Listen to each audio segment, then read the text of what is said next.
First home pier pre-settlement inspection. Pre-settlement inspection அப்படின்னா என்ன அர்த்தம்னா, ஒவ்வொரு ஸ்டேட்லேயும் செட்டில்மெண்ட் அப்படின்றது அன்றைக்கி தான் வந்துட்டு எல்லா பேப்பர் ஒர்க்கும் முடிஞ்சு அந்த வீடு அஃபிஷியலாக உங்கள் பேருக்கு மாறப்போகுது.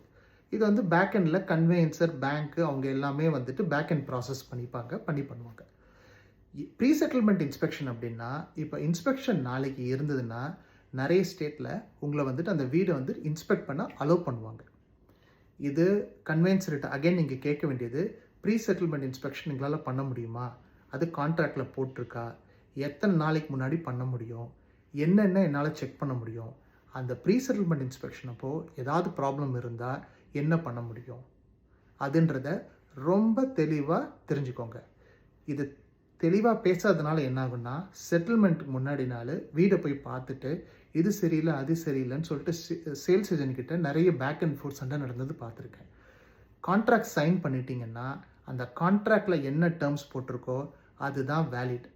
வேர்பலாக என்ன சொல்லியிருந்தாலும் உங்களுக்கு வந்துட்டு அது வேர்பல் ஜென்டில்மேன் அக்ரிமெண்ட் மாதிரி தான்.